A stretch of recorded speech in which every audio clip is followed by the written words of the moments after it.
Nessa aula nós vamos falar sobre as propriedades óticas dos sólidos à luz da teoria de estrutura de bandas que a gente veio desenvolvendo nas últimas aulas.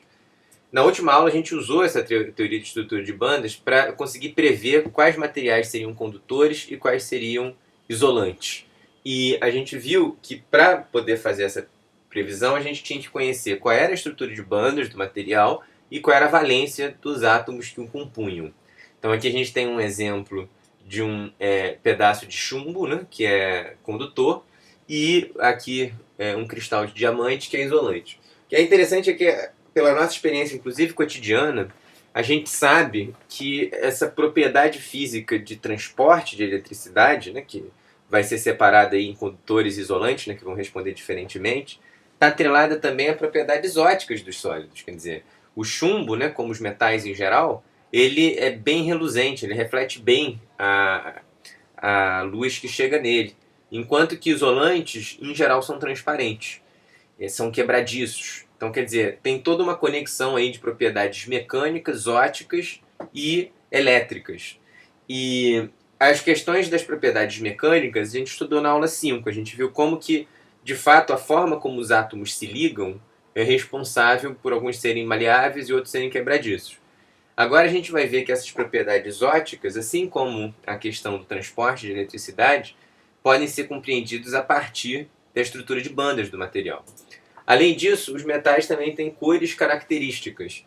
Então aqui a prata, né, ela é esbranquiçada, tem essa cor que a gente chama de prata, ou seja, ela define aí o que a gente, a cor, o nome que a gente dá à cor, né? E aqui o ouro, que é dourado, né?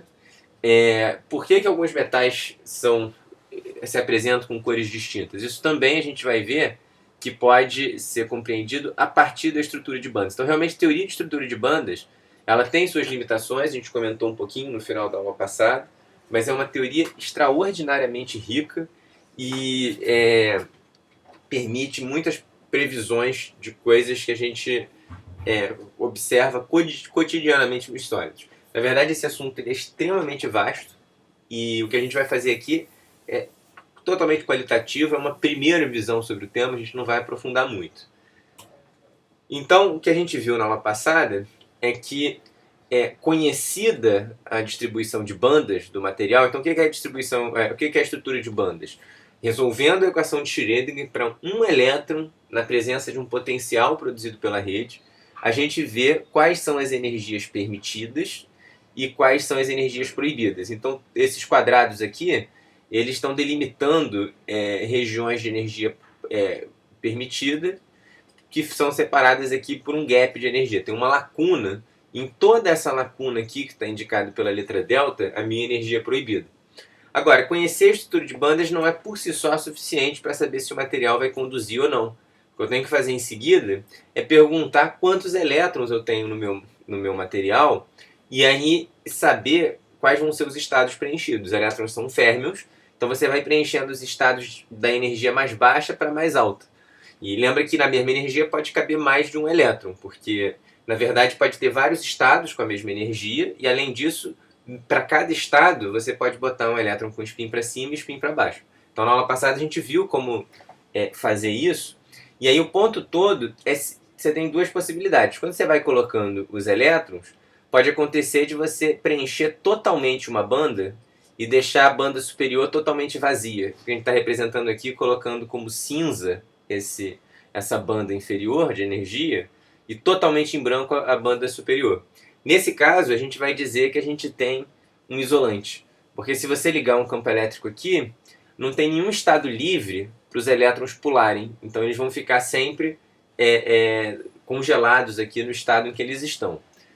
Enquanto que no metal, o que acontece é que a gente vai preenchendo os elétrons e a gente fica com uma banda incompleta. Então tem vários estados aqui desocupados. Estados que em geral vão ter vetores de onda distintos. Então eu posso, quando ligar um campo elétrico, passar a ocupar outros estados e aí fazer o meu elétron conduzir corrente. Então, quer dizer, fazer o meu material conduzir corrente, né? Ou seja, o elétron ele é a própria corrente. Então, a gente tem essas duas possibilidades E, na verdade, quando a gente observa que a gente tem uma banda totalmente preenchida, como a gente viu na aula passada, a gente diz que, dependendo do valor do gap, a gente vai ter um isolante ou um semicondutor. Então, tipicamente, aí, livros diferentes podem usar valores um pouco diferentes, mas algo tipicamente da ordem de 4 elétron-volts pode ser usado para separar o que é um semicondutor do que é um isolante. E fisicamente isso acontece porque quando o gap é menor aqui do que 4 elétron-volts, mesmo excitação térmica, mesmo sem nenhum campo elétrico externo, excitação térmica já é suficiente para pegar alguns elétrons que estariam aqui embaixo e jogarem para cima. Porque lembra que esses desenhos todos que estão na tela é para temperatura zero, porque aí você realmente vai preenchendo a energia da mais baixa para a mais alta. Mas quando você tem uma temperatura não nula, você acaba borrando um pouco, né? Então você fica com alguns estados acima preenchido e alguns estados vazios embaixo. E aí, quando você tem um gap muito grande, isso não acontece, porque a excitação térmica ela não consegue te jogar aqui para cima. Lembra que o seu kick de energia é da ordem de kT, tá certo? Que para temperatura ambiente, isso aqui é da ordem de dezenas de milieletronvolts. Então, se você tem um gap realmente maior do que 4 eletronvolts, você pode mostrar que a população térmica aqui na banda superior é totalmente desprezível. Por outro lado, para um gap pequeno, você já começa a ter alguma população de elétrons aqui, e aí, quando você liga o campo elétrico, esses elétrons que estão aqui na banda superior, que a gente chama de banda de condução, eles podem conduzir um pouco de eletricidade. Sem contar, a gente vai ver isso melhor na aula que vem, né? Que quando você deixa aqui alguns buracos aqui na banda do semicondutor, esses buracos também acabam que são espaços livres que podem também conduzir eletricidade. Então o semicondutor ele acaba tendo um pouco de condução. Pior que o metal, mas acaba tendo um pouco de condução. Então, quer dizer, como que essas observações vão se relacionar com a propriedade óptica dos sólidos? Para isso, vamos começar pensando num único átomo. O que a mecânica quântica faz? Ela diz para a gente que os níveis de energia vão ser discretizados.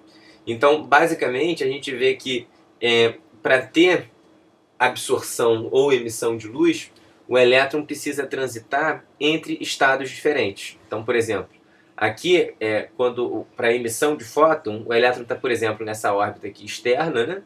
E aí ele pula para uma órbita de energia diferente interna e emite um fóton. Isso aqui é a ideia do modelo de Bohr, ou seja, a própria essência do modelo de Bohr é que o processo de emissão de radiação está ligado com um par de órbitas. Nota como isso difere do eletromagnetismo clássico.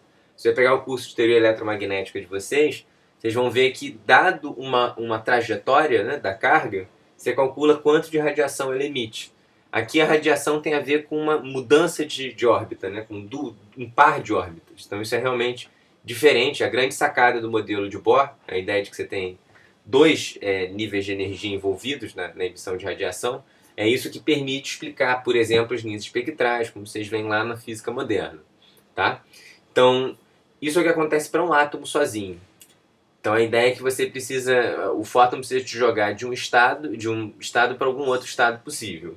A ideia é parecida, só que agora, cada nível de energia, a gente viu no curso de matéria condensada, que quando você junta dois átomos, viram dois níveis de energia um pouquinho separados.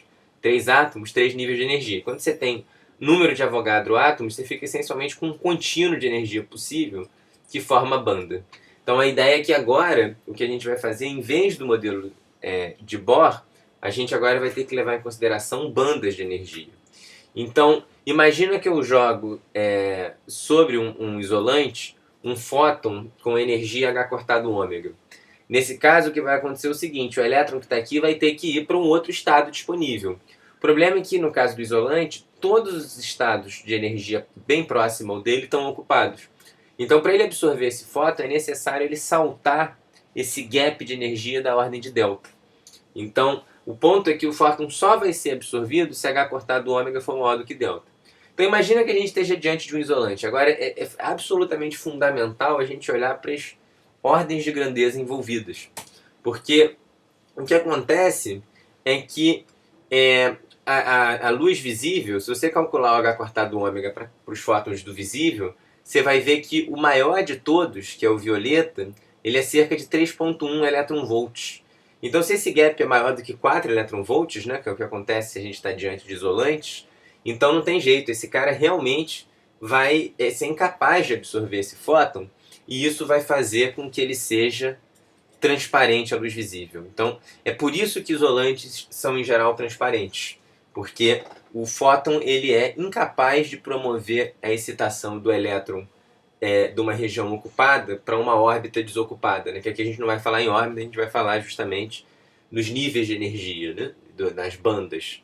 Lembra que esses estados aqui são deslocalizados, pensando no teorema de Bloch que a gente mostrou na aula passada, na aula retrasada. Então, essa aqui é a ideia central. Nota que todo o nosso tratamento o tempo inteiro, a gente está supondo que a gente tem um cristal perfeitamente ordenado, infinito e tudo bonitinho. Na realidade, a gente vai ver daqui a algumas aulas, isso é um aspecto muito importante do curso de matéria condensada, que se você tiver impurezas, e impureza pode ser um elemento externo ou simplesmente a presença de uma fronteira, isso vai fazer com que surjam alguns níveis de energia dentro do gap. Uma maneira de pensar, a gente vai ver isso mais para frente. E aí, nesse caso, você pode ter mesmo um isolante, devido às suas impurezas, ele pode ficar colorido. E a gente sabe disso, o diamante que a gente mostrou ainda agora, é todo transparente e tal, ele na verdade pode ter cores, desde que ele tenha impurezas, isso é uma coisa conhecida. Então isso a gente vai estudar mais para frente, já para fazer essa ressalva. Agora, isolantes cristalinos e periódicos e tal, sem impureza, não tem jeito, eles vão ser isolantes por causa dessa razão de ordem de grandeza. Por isso que é sempre importante olhar para o número em física, né? Porque a luz visível ela é incapaz de vencer um gap do isolante, essa aqui é a ideia. Então aqui alguns exemplos, né? O diamante, o gap dele é da ordem de 5,5 eletronvolts. Então de fato você vê aqui ele transparente, bonitinho, mas essa é a ideia do diamante puro. Curiosamente os diamantes que vão valer mais aí no mercado muitas vezes são diamantes com impureza, que ganham cores super bonitas. O quartzo tem aqui um gap da ordem de 9 eletronvolts, então é outro também que vai ser transparente, se você não tiver nenhuma impureza, a gente observa isso aqui também. Tá? Então essa é uma primeira conexão entre o fato de propriedades de condução de eletricidade e propriedades ópticas. Ou seja, se você é isolante, não tem jeito, você vai ser transparente. Tá? Então isso encerra a primeira parte da aula. Na próxima parte da aula a gente vai focar em semicondutores e em metais.